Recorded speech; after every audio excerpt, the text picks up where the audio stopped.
자, 지난주 금요일 날, 뭐 미리 여러분들은 알고 계셨잖아요. 그죠?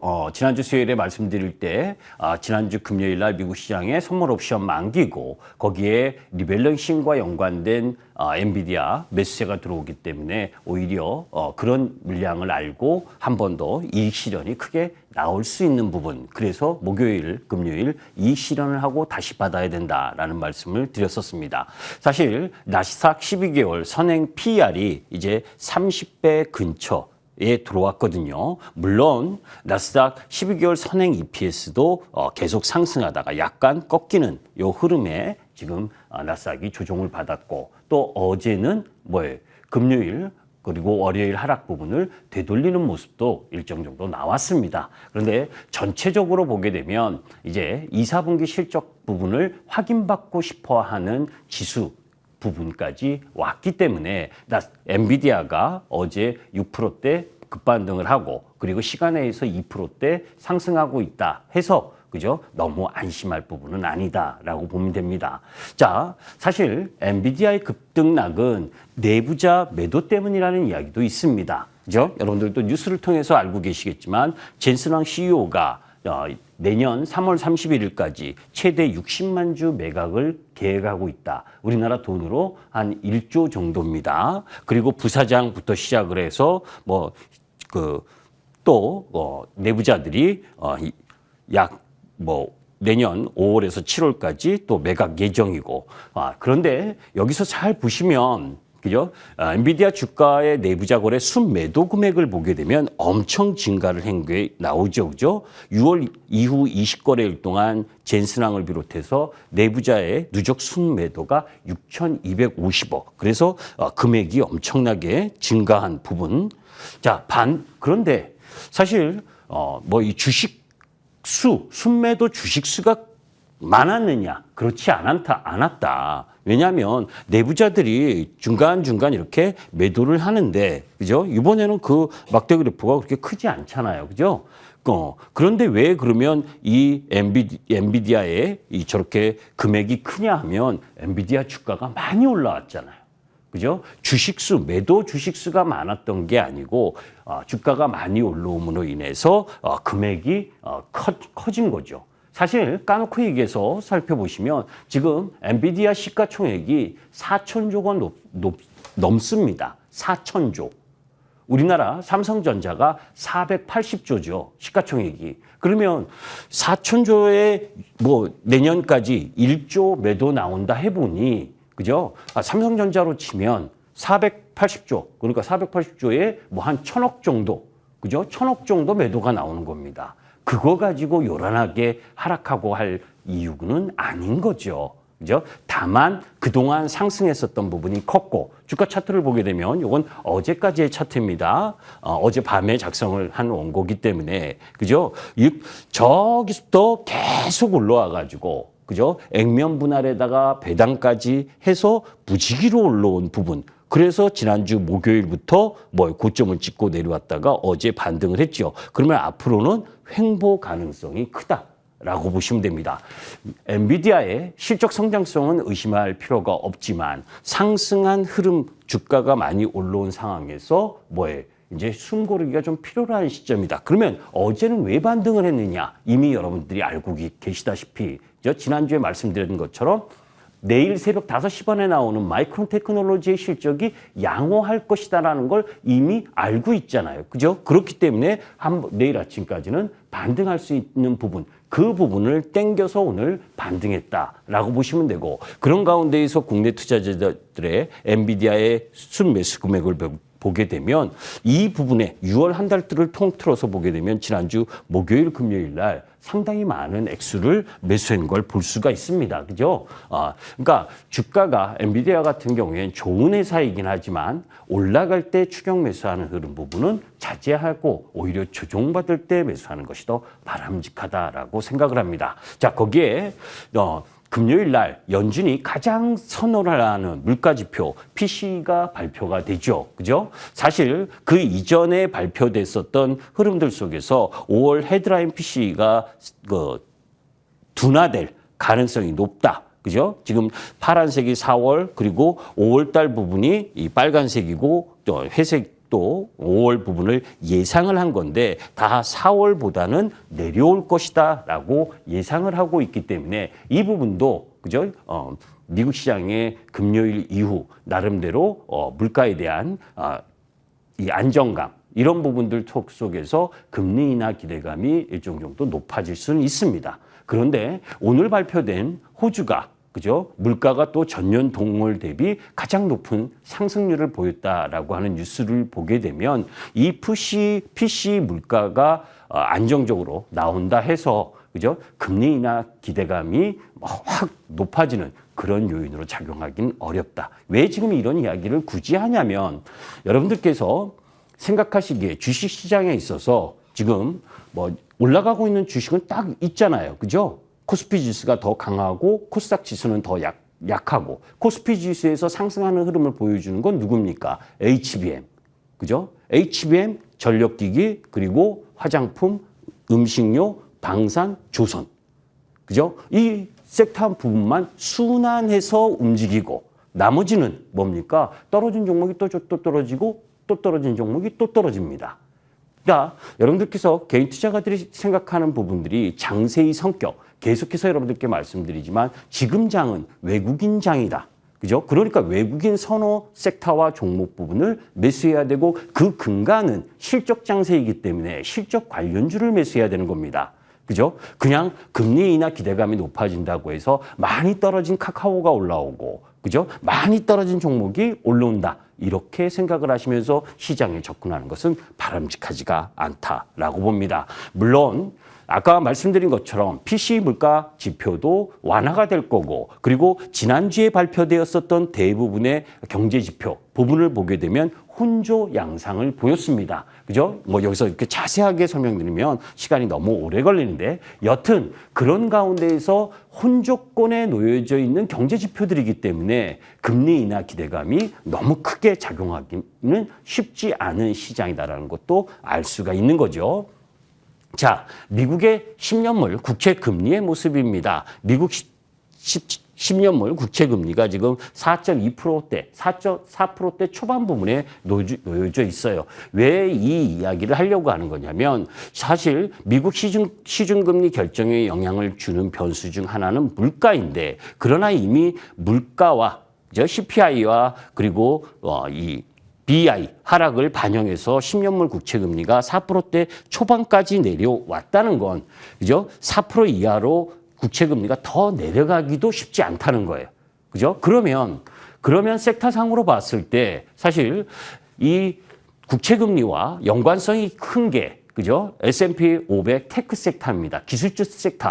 그죠? 지금 기술주 섹터의 상승 흐름 부분이 진행되고 있다가 미 국채 10년물 금리가 내려와서 4%대 초반까지 내려왔지만 이게 더 쭉 내려와야 더 올라갈 수 있는 흐름을 전개가 될 텐데 지금 이미 4%대 초반까지 미 국채 10년물 금리가 내려왔기 때문에 테크주가 여기서 더 세게 가기보다는 기간 조정이 일부 있어야 되는 거죠. 그런데 저는 개인적으로 단기적인 부분에 있어서는 이런 모습이지만 그죠? 미국 시장도 역시 지금 이 쉬는 과정 이후에는 오히려 7월 달은 더 또 세게 올라갈 수 있는 확률이 더 높다. 우리 시장도 마찬가지다라고 보고 있고 우리 시장도 3,000포인트, 코스피 지수로 3,000포인트를 넘어설 가능성이 높다라는 부분엔 동의합니다. 자, 거기에 이제 경기 모멘텀, 실질적으로 경기 모멘텀이 개선됐을 경우엔 어떤 흐름으로 갈 것이냐, 어떤 섹터가 괜찮을 것이냐, 미국 시장에서 그런 흐름으로 보게 되면 전력기기, 전력 공급 쪽 라인 부분이 양호할 가능성이 높고 또 그런 가운데에서 경기 모멘텀 개선을 가정할 경우에는 조선 섹터도 나름대로 강세를 보일 가능성이 높다라고 봅니다. 자, 지난주에도 이야기했지만 내일 새벽 5시 반에 발표되는 마이크론의 실적 발표, 이 부분은 실적이 좋을 것이다. 그런데 거기서 실적으로 버블이 아님을 보여줘야 된다. 우리가 보여줘라고 이야기를 하잖아요. 그리고 증명해야 된다. 그죠? 그냥 실적이 좋아서는 안 되고 그 실적 이후에 가이던스까지 더 좋은 흐름. 그래서 오늘 미국 시장이 마이크론 테크놀로지가 주가가 2% 이상 오른 상황 속에서 시간에 실적 발표를 하고 4% 5% 오른다라고 그러면 내일 아침에 우리 시장에서는 반도체 섹터를 단기 동시효과에서 이 실현하고 다시 보는 단기 매매 트레이딩 관점으로 보셔야 된다는 겁니다. 왜냐하면 이미 노출되어 있는 거고 마이크론 테크놀로지의 실적이 좋을 것이다라는 걸 가지고 어제 오늘 상승 흐름을 끌고 가게 되면 그때 마이크론 테크놀로지가 올라간 걸 보고 우리 시장의 하이닉스와 한미반도체를 쫓아가서 매수하는 것이 아니라 단기 차익 이 실현하고 다시 보는 것이 매매 관점에서는 낫다라고 보시면 되겠습니다. 자, 거기에다가 27일 그죠? 바이든과 트럼프의 첫 TV 토론이 있습니다. 이미 바이든과 트럼프의 지지율 차이는 거의 없죠. 그럼에도 불구하고 지금 월가에서는 트럼프 쪽에 돈을 대는 쪽이 많이 생기고 있습니다. 그죠? 참 아이러니하죠. 보수라고 하는 쪽이 뭡니까? 부패라기보다는 뭡니까? 도덕적으로 문제가 있는 지지한다는 것도 좀 문제고. 여튼 그런 국민성이니까 뭐 어쩔 수 없는 거고 트럼프의 수혜를 받을 수 있는 쪽 부분의 산업 그리고 바이든의 산업 뭐 이렇게 나누어서 매번 이야기를 합니다. 그런데 사실 실제로 보게 되면 오바마 때도 그랬고 그 이전에도 마찬가지였고 이건 분리하자고 분리하는 거지 실질적으로는 세상의 변화, 패러다임의 변화 이 부분들로 기업의 투자가 진행되는 거기 때문에 쉽게 바뀌지는 않죠. 그럼에도 불구하고 AI나 전력 인프라 이런 부분들은 계속해서 공통분모를 가지고 시장을 이끌 수 있는 섹터다라는 걸 염두에 두고 접근하셨으면 좋겠습니다. 자, 어수선한 유럽 극우 정당들의 약진, 그럼으로 인해서 그린 정책이 훼손될 수 있느냐라고 하는 우려가 지금 유럽에서 일정 정도 있는 거죠. 그런 부분이기 때문에 지금 그린 정책이라는 게 뭡니까? 뭐 전기차라든지 탄소 배출이라든지 이런 모든 부분이잖아요. 그죠? 그런데 사실 유럽의 국민들은 그 자연적인 부분 그리고 이 기후적인 부분 이런 부분들에 있어서는 우리나라가 생각하는 부분보다 더 절실하게 그죠? 기후나 자연에 대한 환경에 대한 부분이 애착이 강합니다. 그래서 정당이 이렇게 순위가 좀 바뀐다고 해서 그 부분이 크게 훼손될 것이라고 생각하는 것은 오판이다라고 보고 사실 요번에 EU 정상회의에서 EU 행정부 수반의 집행위원장 후보 확정하고 나름대로 거기에서 AI 액트 그죠? 인공지능 규제법 통과에 대한 발효 이런 부분과 관련된 산업적인 이야기가 나올 텐데 중요도는 그렇게 떨어진다라고 보시면 되겠습니다. 자, 지난주에 외국인이 돌아오고 있다라고 말씀을 드렸죠. 그런데 4조 2,622억이었는데 이번 주에 시장이 조정 보이는 가운데에서도 한 2, 3천억 정도 더 매수를 하고 있기 때문에 요거는 업데이트가 안 된 자료입니다. 한 4조 5천억 정도 6월에도 계속 매수하고 있다라고 보시면 되겠습니다. 자, 한국 수출과 관련돼서 6월 1일에서 20일까지의 한국 흐름들을 보게 되면 수출은 8.5% 증가했고 9개월 연속 증가세 그러나 수출 증가율은 3개월 만에 한 자릿수로 둔화됐다는 것도 여러분들이 아셨으면 좋겠는데 통상적으로 5월보다 6월 수출 금액이 증가하는데 중국, 유럽 경기 회복세가 더딘 데 따른 흐름 때문에 6월 이 수출 증가율이 다소 약화된 거죠. 주가를 보면 알잖아요. 그죠? 상해 종합지수 부분이 뭡니까? 요 5월 후반 들어서 6월 계속 약세를 보이는 부분, 경제지표의 호전 크게 좋지 않다라는 부분이지요. 거기다가 미국의 대선이 가까워지면 가까워질수록 미국이 계속 중국을 압박할 거기 때문에 중국에 기대한 산업 이런 부분에 있어서는 관심을 아직도 갖지 않으셨으면 좋겠습니다. 자, 6월 20일까지 품목별, 국가별 수출 흐름들을 보게 되면 매번 똑같습니다. 거의 비슷해요. 그죠? 6월 달에도 반도체의 성장, 수출 금액이 컸습니다. 그런데 여기 하나 살펴보시면 반도체, 하이닉스가 올라가고 한미반도체가 올라가고 그리고 하나머티리얼즈가 올라가고 반도체 소부장에서 일부 종목이 올라가는 거지 나머지 SNS텍이나 나름 종목 부분들은 다 전저점을 붕괴하고 있습니다. 그죠?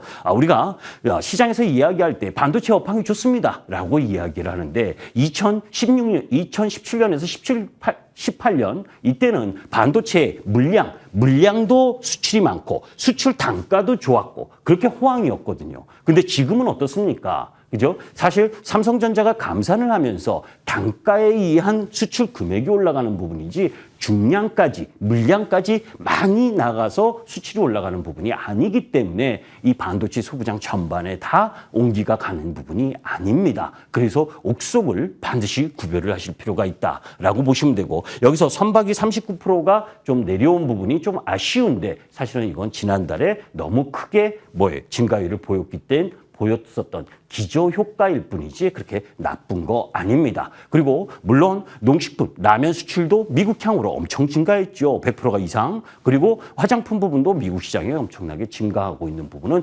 계속되고 있다는 거. 그래서 제가 지난주에 6월 19일 날 섹터상으로 고점이 나왔었던 부분이 화장품 섹터, 그리고 이 음식료 섹터가 6월 19일 지난주 수요일 날 고점이 나왔습니다. 그 고점이 나왔다 그랬고 제가 단기적으로는 매도했다라는 말씀을 드렸는데 이번 주부터는 다시 사고 있습니다. 무슨 얘기를 하는 거냐면 섹터에 있어서 충분한 조정을 받은 실적 관련 섹터 부분들은 또 재매수를 해야 되는 부분에 위치해 왔다는 거 이해하시고 들으셨으면 좋겠습니다. 자, 3월 24일 3분기 주시장 구조 이걸 다 설명드리면 제가 지금 시간이 없기 때문에 조금 넘어가서 핵심적인 것만 몇 개 설명을 드리도록 하겠습니다. 사실 우리나라 시장이 2010년부터 지금껏 요 음영으로 처리된 부분이 실적 장세, 그죠? 금리하고 실적 흐름 속에서 이 코스피 EPS가 상승하는 구간에 시장 지수가 상승한 흐름을 보여주는 겁니다. 제가 계속해서 말씀드리지만 지금 시장은 개인들이 좋아하는 유동성 장세가 아니다. 유동성 장세가 아닌데 코스닥 변두리 종목을 외국인들이 왜 사겠습니까? 그죠? 외국인이 좋아하는 종목, 그게 이름이 알려져 있고 그런 가운데서 실적으로 기반으로 한 종목을 사겠죠. 그게 뭡니까? H하이닉스, 현대차, 기아, 그리고 그 속에서 농심이라든지 실적이 명확하게 나아지는 섹터 위주로만 사고 있다는 걸 명심하셔야 되고, 실적 장세에서는 코스닥을 항상 이겼다. 코스닥은 힘을 못 썼다라는 것도 염두에 두실 필요가 있습니다. 그러면 이 시장이 이런 흐름 부분들이 언제까지 지속될 거냐? 저는 8월 실적 발표 마무리 국면까지는 계속 이 형태의 움직임이 진행될 것이다라고 봅니다. 그러니까 그죠? 낙폭이 심하다고 해서 오늘 카카오, 네이버가 오랜만에 빨간불 나오더라고요. 그렇다고 해서 바닥을 찍었다라고 생각을 하면서 움직이면 시장에서 계속 소외된다라는 것도 여러분들이 하셔야 됩니다. 실적 장세와 외국인 장세의 특성에 따라서 주식을 매매하는 것 또한 필요로 한 부분이고 아직도 그러한 부분이 진행되고 있다라는 부분을 이야기를 합니다.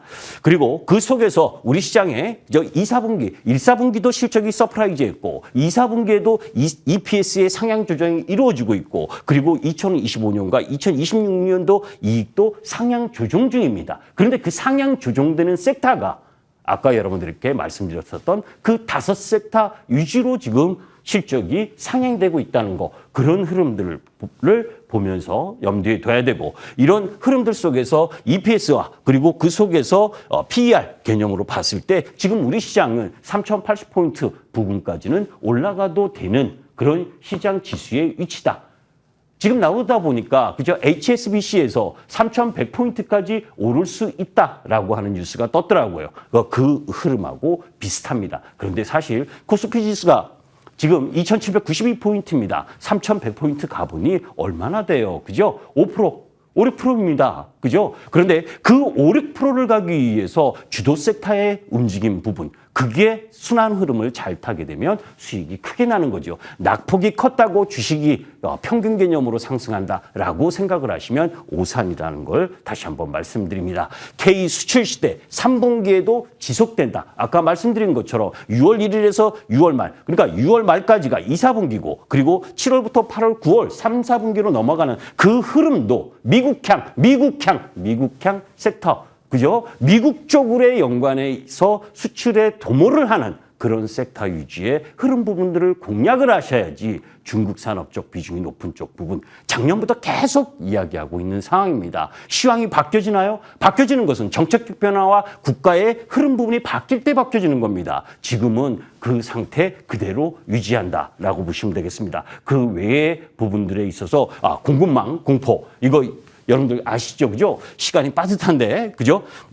홍해, 사실 2023년 10월 17일 이스라엘 하마스 전쟁 발발 이후에 지금 수에즈 운하를 통과를 못 하잖아요. 그죠? 그래서 이렇게 삥 돌아서 갑니다. 그러니까 해운우님이 올라가고 그러면서 이렇게 돌아 나가니까 자, 선박도 더 필요하게 되죠. 그런 흐름 부분들을 염두에 두고 조선도 눌림 몫이 공략 필요하다라고 보시면 되고